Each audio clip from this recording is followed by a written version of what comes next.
Muy buenas a todos. Seguimos resolviendo preguntas del ensayo de matemática admisión 2021 de la página del DEMRE. En este video vamos a hacer desde la pregunta 26 hasta la 30. Entonces, veamos qué nos dice esta pregunta. Considere la ecuación cuadrática, eso que se hace ahí, con a, b y c números reales. ¿Cuál de las siguientes condiciones es suficiente para concluir que las soluciones de dicha ecuación tienen parte real igual a 0 y parte imaginaria distinta de 0?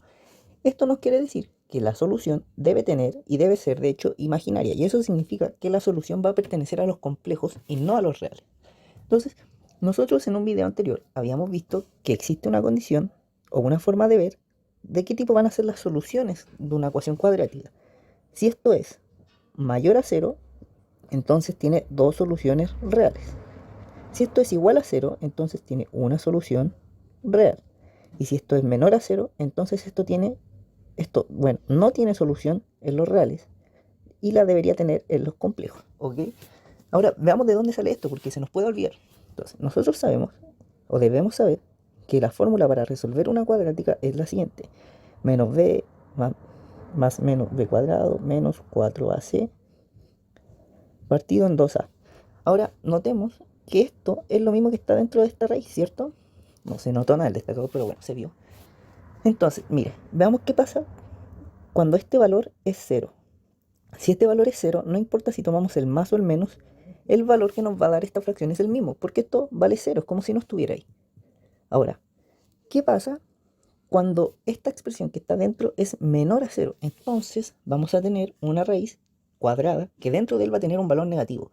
Y eso nunca tiene una solución en los reales. Es como si yo escribiera esto. Bueno, que de hecho es como de donde nace el número i, el valor i. Esto en los reales no existe, pero en los complejos vale i, ¿cierto?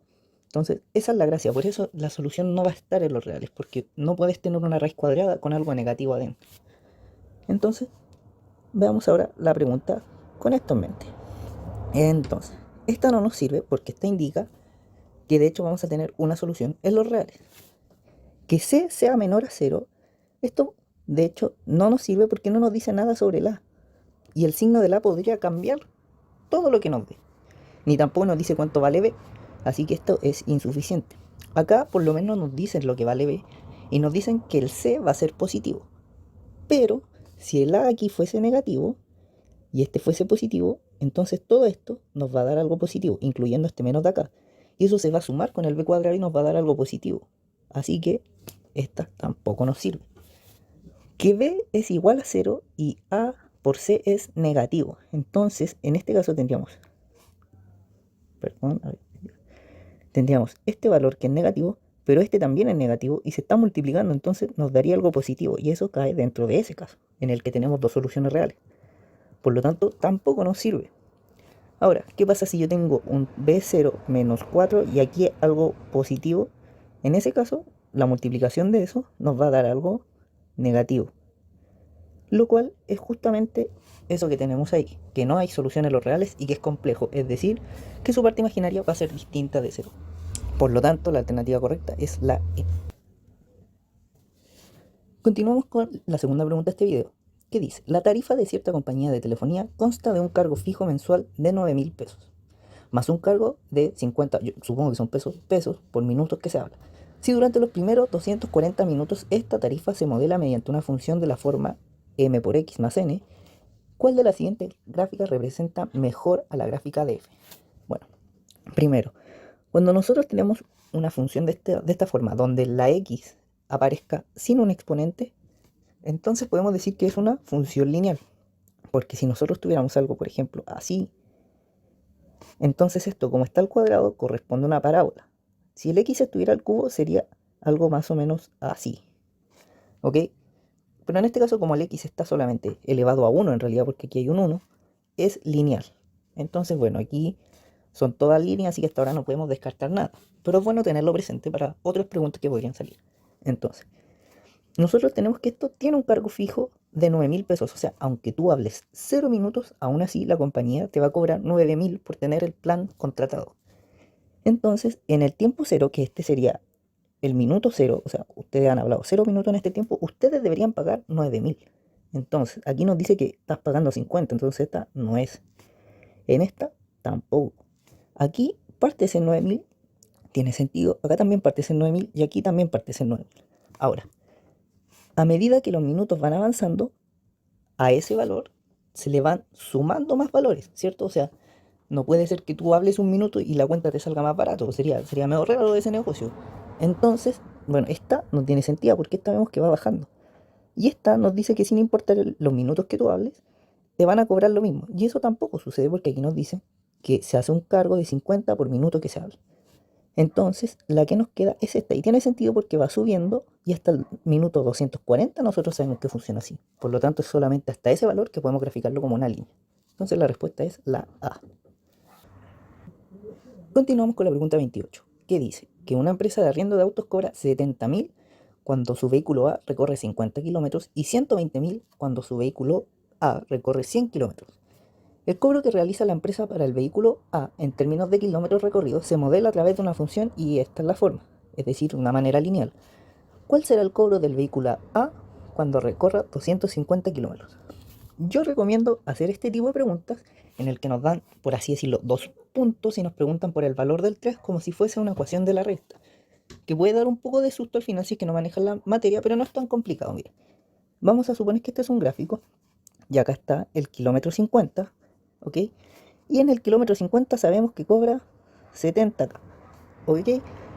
Pero en el 100 va a cobrar 120. Entonces, bueno, nosotros no sabemos qué pasa en esta zona, no podemos hacer ninguna línea, pero sabemos que entre estas dos, ¿cierto? Es lineal, porque se modela a través de una función de la forma mx más n, que es una función lineal. Ahora, ¿por qué no podemos dibujar nada acá? Porque no sabemos si esto parte así, o esto parte acá y después sube, o esto parte acá arriba y después sube. Solamente sabemos eso. Entonces, aquí tenemos 2 puntos y los vamos a escribir, de hecho, como puntos. Entonces, el 100 va con el 120, lo voy a anotar acá en números, y el 50 va con 70. Entonces ahora pasamos a calcular la pendiente de esta recta. ¿Y cómo se hace? Se restan esto y se divide por la resta de esto. Entonces es 120 menos 70.000 partido en 100 menos 50. Esto nos da igual a 50.000 en 50, 0, 0, y eso se da en 1, y esto nos da igual a 1000. Por lo tanto, el m es igual a 1000. ¿Cómo podemos nosotros armar la ecuación de la recta? Eso es y menos y0 igual a un m por x menos x0 y tendríamos el valor de la ecuación. Entonces, reemplacemos valores. Vamos a tomar cualquiera de los 2 puntos, el x0 y el y0 representa a este punto o a este otro, el que ustedes quieran tomar.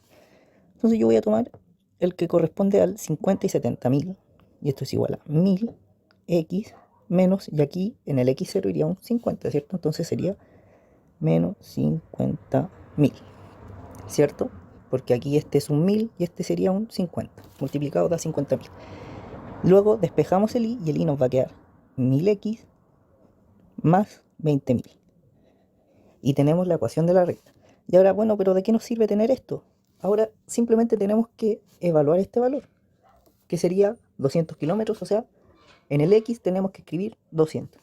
Entonces, vamos y escribo 1000 por 200 más 20.000. Esto nos da 200.000. Sí, a ver, 2, 5, sí. Más los 20.000 de acá, nos da 220.000, que es la alternativa B. Pregunta 29. Sea f una función afín, es decir, que no pasa por el origen, tal que f va desde los reales hasta los reales, y f a la menos 1 es su función inversa. F de 2 es igual a 4, y la inversa de f evaluada en 3 es igual a 5. ¿Cuál es el valor de la inversa de f evaluada en 4 más f evaluada en 5 más la inversa de f evaluada en f evaluada en 4? Entonces, primero nosotros tenemos que saber que si tenemos f de x y f a la menos 1, la inversa de x, nosotros al tener una operación de esta manera, f evaluado en f a la menos 1 de x, va a ser igual a x, y también pasa lo mismo si es que estamos evaluando la inversa en f de x. Esto también va a ser igual a x, porque en el fondo es como que nosotros partimos desde acá la x y tomamos una carretera que se va a llamar f de x, y esto nos va a dejar en un punto y. Pero este y puede tomar puede tomar la carretera de vuelta al x, y esa carretera es la f a la menos 1 de x. Entonces, si yo evalúo en f de x, llego ahí, pero después al aplicar la inversa me devolví al x. Y es más o menos el mismo razonamiento cuando tomamos el f de 1. Entonces, veamos cuánto nos va a dar. Vamos a hacer lo siguiente, tenemos que f de 2 es igual a 4 y vamos a aplicar la inversa. Entonces nos va a quedar f a la menos 1 de f de 2 igual a f a la menos 1 de 4, porque esto tiene que aplicarse a ambos lados. Y por lo que dijimos recién, esto va a ser 2, y lo de acá lo dejamos tal cual. Haciendo lo mismo con el f a la menos 1 de 3, nos va a dar que 3 es igual a f de 5, ¿ok? Aquí lo que hice fue aplicarle la función sobre lo que tenemos acá, de la misma manera que acá. Entonces con esto vamos a empezar a resolver lo que nos pide. F a la menos 1 de 4 más f de 5 más f a la menos 1 de f de 4. Entonces, aquí tenemos el valor de f a la menos 1 de 4, que sería 2. Aquí tenemos el f de 5, que va a ser 3. Y este, como les dije antes, como es f a la menos 1 evaluado en f de 4, se van estas y te queda el 4. Y la suma de todo esto te va a dar 9. Por lo tanto, la respuesta es la C. Finalmente llegamos a la última pregunta de este video. Veamos qué dice. La figura adjunta representa la parábola asociada a la función cuadrática f, cuyo dominio es el conjunto de los reales, y nos dan una serie de afirmaciones que tenemos que probar. Antes de ir de hocico a ver cómo se hace, les quiero mostrar algunos datos sobre las parábolas que de repente nos presentan como fórmula y aprenderlas de memoria, y no es tan complicado entenderlas y tener una forma en que si se les olvida la puedan recordar, ¿ok? El primer dato. El punto o el valor de C, mejor dicho, en esta ecuación cuadrática es el punto de intersección del eje Y, es decir, este, y la parábola. Entonces, ¿cómo podemos recordar esto? Notemos que el punto donde se intersecta el eje Y va a ser el punto donde el X valga 0. Porque nosotros tenemos que partir desde acá, desde el 0,0, e ir subiendo solo con el eje Y hasta el punto donde la parábola, en este caso, va a interceptar al eje Y. Entonces, el punto donde se intercepte va a cumplir con ser uno del tipo 0, algo. En este caso sería 0,12. Entonces, si nosotros miramos la ecuación y queremos ver dónde se intersecta con el eje Y, nosotros tendríamos que evaluar en x igual 0, ¿cierto? Y esto va a hacer que ese valor sea 0 y que ese sea 0, y el que nos va a quedar es el c. Por eso, el valor c es el punto de intersección de la parábola con el eje Y. El segundo dato es que en este caso x1 y x2 son las soluciones de la cuadrática. Entonces ese sería x1, por ejemplo, y este sería x2. La suma de estos valores es igual a menos b partido en a. Y aquí lo tengo escrito y vamos a ver por qué es así. Notemos que si resolvemos esta suma, nos va a dar, el denominador se va a mantener, 2a, los b se van a poder sumar, menos 2b, y aquí notemos que lo que está dentro de este valor de la raíz y dentro de esta raíz es lo mismo, pero esta está sumando y esta está restando. Entonces en el fondo tenemos algo así como más raíz de triángulo menos raíz de triángulo, y esto nos da 0, ¿cierto? Entonces tenemos eso, esto va a sumar 0, y si lo resolvemos nos va a quedar menos b partido en a. Y por eso la suma de las soluciones es menos b partido en a. Notemos que esta expresión y esta expresión nacen desde que el x1 es, por ejemplo, resolver esto pero sumando, y el x2 es resolver esto pero restando. Entonces, con eso nace la explicación de la suma. ¿Qué pasa con el producto? Notemos que este valor, aquí me equivoqué, este es un por, y esto pongámoslo entre paréntesis. Bueno, el denominador lo podemos resolver directamente, no cambia mucho. Pero notemos que en el numerador tenemos una suma por su diferencia, porque este es igual a s y este es igual a s, pero este está restando y este está sumando, y eso es una suma por su diferencia. Entonces, la solución va a ser b cuadrado menos, y esto al cuadrado es lo mismo pero sin la raíz, entonces sería b cuadrado menos 4ac. Y esto nos va a dar, los b se van a ir y nos va a quedar más 4ac, es decir, 4ac partido en 4a cuadrado, y esto si lo resolvemos nos va a quedar c partido en a. Y de esta forma nos podemos acordar de la fórmula de la suma de las soluciones y el producto de las soluciones. Y eso es por si se les olvida esto de acá. Voy a borrar esto. Ahora, el eje de simetría de una parábola nace porque la parábola es, si nosotros tomamos una línea desde el medio, nosotros deberíamos ver que se cumple, que por ejemplo este punto y este punto van a estar a la misma distancia de esta línea que pasa por la mitad de la parábola. ¿Ok? Entonces, por ejemplo, si yo tomo este punto y este punto que están en línea recta entre ellos, ¿ok? Van a estar a la misma distancia de este punto de la línea que pasa por el medio. Es como que esto fuese un espejo. Entonces, esto se está reflejando acá, ¿ok? Entonces, la solución de esto nace porque, mira, si yo tomo este punto y tomo este otro punto, esto corresponde a la suma de las dos soluciones. Y yo quiero ver el punto que está al medio de ellos porque va a cumplir con que pasa por el eje de simetría. Y ese punto es tomar la suma y partirla en dos, ¿cierto? Porque tengo un punto, otro punto, quiero ver la mitad, el punto medio, entonces parto por la mitad la distancia. ¿Ok? Y desde ahí nace el eje de simetría. Entonces, con esto partamos viendo las afirmaciones al fin. Entonces, 1. El eje de simetría de la parábola es la recta de ecuación x igual a 2. Ok, veamos. Entonces, ¿qué dijimos? X más 1 más x2 es igual a menos b en a. Nosotros queremos llegar a esta expresión de acá, ¿cierto? Pero partamos de acá. Esto vale menos 2 más 6 es igual a 4, menos b partido en a. Y aquí me falta partirlo en 2, pero yo soy choro, llego y lo multiplico. Esto se puede hacer por si acaso. Y nos va a quedar 2 es igual a menos b partido en 2a, que esto es igual al eje de simetría. Por lo tanto, la 1 sí es. La 2. Si x está entre menos 2 y 6, entonces f de x es menor a 0. Veamos que nos está preguntando por los valores que están acá. Y esto está claramente sobre el 0. Todo esto es positivo. Por lo tanto, esta no es. Y la tercera es f de 7 es igual a f de menos 3. Nosotros podríamos asegurar que esta sí es por la simetría de la parábola. Veamos que, bueno, ya sabemos que el eje de simetría está en el 2 y el 7 y el menos 3 van a estar a la misma distancia, a 5 unidades. Entonces el valor de la función debiese ser la misma.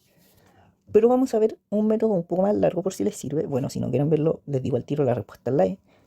Pero lo voy a seguir haciendo por si acaso. Veamos que con el dato 3 sabemos que x1 por x2, lo voy a anotar al tiro, es decir, menos 12, ¿ok? Es igual a c partido en a. Pero por el dato 1 sabemos que el c vale 12, ¿cierto? Porque es el punto de intersección con el eje y o con el eje de las ordenadas. Entonces tenemos que menos 12 es igual a 12 partido en a. Y con esto sabemos que a es igual a menos 1. Y ahora vamos a ocupar el dato 3. O sea, perdón, el dato 2. El dato 2 nos dice que 4, que es la suma de las soluciones, es igual a menos b partido en a, pero ya sabemos que la vale menos 1. Entonces, 4 es igual a b, o b es igual a 4. Y con esto podemos armar nuestra ecuación cuadrática, porque tenemos el a, que es igual a menos 1, tenemos el b, que es igual a 4, y tenemos el c, que es igual a 12. ¿Cierto? Entonces podemos poner menos x cuadrado más 4b más 12 es igual a 0. Y esta va a ser la ecuación cuadrática. Ahora, si nosotros la evaluamos en 7, esto nos va a dar menos 49, perdón, esto era 4x, más 28, más 12. Esto va a dar menos 21, más 12, esto da menos 9. Y ahora la evaluamos en 3, esto nos va a dar menos 9, más 12, más 12, y esto es, bueno, este igual a 0 no va acá, pero bueno, ahí está. Y esto nos va a dar igual a, perdón, ese era un menos 12 porque estamos evaluando en menos 3, y esto nos da igual a menos 9. Y los resultados coinciden.